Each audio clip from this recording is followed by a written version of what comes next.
years old. My dad had just started trusting me enough to stay home alone, so this story takes place around then.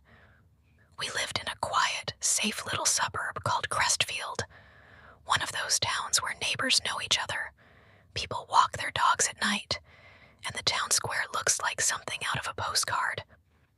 It wasn't the kind of place where you'd expect anything bad to happen. That's part of why my dad and stepmom didn't think twice about leaving me home that weekend. We still live in the same house today. Normally, when I was younger, my aunt would babysit me and my older brother, but he wasn't around that night for some reason. Since I was considered old enough, they left me alone with $20 and told me to order from our favorite spot, Dante's Pizzeria. I couldn't have been more excited. House to myself, pizza for dinner, and endless hours of video games. I was obsessed with spy games back then, especially one called Shadow Protocol on my old Xbox. I was playing through it for the third time when I finally decided to order a plain cheese pie. Dante's was only a few blocks from our house. I could easily eat 3 slices at that age, and my dad reminded me to wrap the rest in foil and stick them in the fridge. While I waited, I swapped games and loaded up another title called Black Cipher. When the doorbell rang, I ran downstairs with the $20, remembering to tip $4 like my dad told me. The delivery guy looked to be in his 30s and had this long, messy beard, greasy glasses, and a black baseball cap. I handed him the money, asked for specific change, and he gave it to me, but then paused. He looked up at me and then into the house and asked, "You here alone?" Immediately, my instincts told me something was off. I panicked and said, "My dad's on his way back," which in hindsight wasn't the smartest answer, but it was probably obvious anyway. No car in the driveway, and a kid answering the door. After I shut the door, I ate in the kitchen, had 3 slices, and put the rest away. Then I headed back upstairs to play more.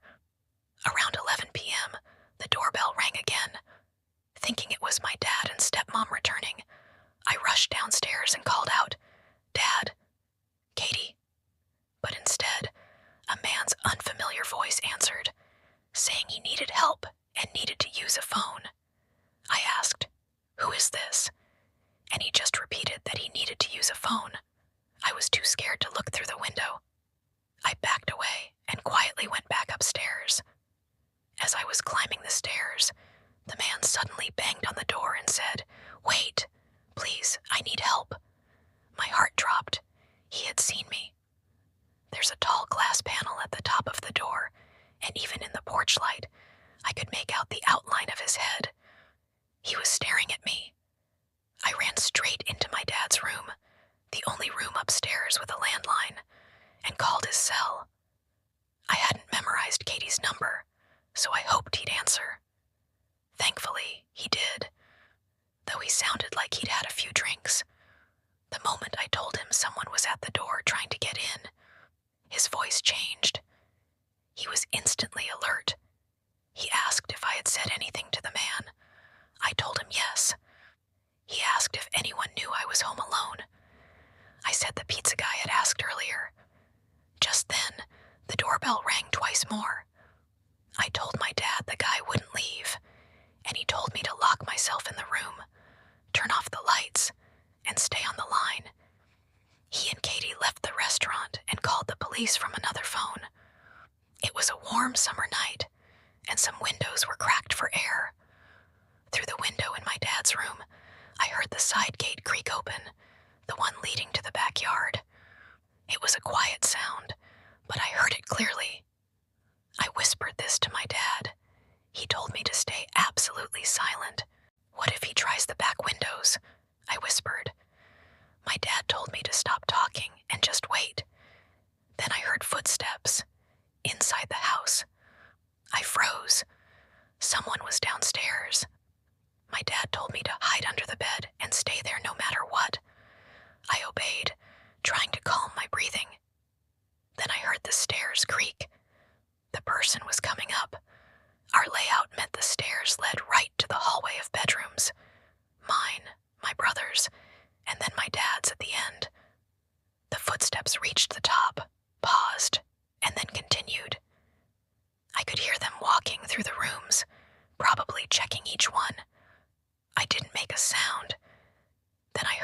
person approach my dad's room. They jiggled the doorknob. It was locked. They tried it again.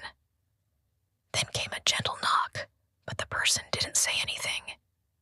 They tried the knob one more time, and then walked back down the hallway, then down the stairs. I didn't move. I didn't even whisper into the phone. I was too terrified to make a sound. Finally, my dad told me the police were outside, but reminded me not to move until they identified themselves. I waited. Then I heard it. Heavy boots running in, someone shouting my name, saying they were the police. My dad gave me the okay to open the door. I did. And there were 2 officers upstairs and 2 more downstairs. They didn't have to break in because the back door was wide open. The sliding window in the den was also completely open. That's how the intruder got in. I told the officers everything, including my suspicion about the pizza guy. My parents were still on the phone as they rushed home, and by the time they got back, just 2 officers were still there taking a report. They noted the pizza guy's description, said they'd investigate, and left. The next evening, my parents drove me to Dante's Pizzeria. They asked me to point out the delivery guy if I saw him. I didn't. They asked the manager who matched the description, and he said it sounded like Randy, who was out on a delivery. When we explained everything, the manager got defensive and said, "No way that would be Randy," then told us to leave. My parents made a huge scene and swore they'd never return. We waited in the car for nearly an hour, hoping to see the guy. He never showed. We think the manager warned him not to come back. My parents even spoke to a few lawyers, but no one would take the case. There wasn't enough evidence. We never ordered from Dante's again. And for a long, long time after that night, my parents never left me home alone. Deep down, I still believe it was the pizza guy, or someone connected to him, because really, who else would have known I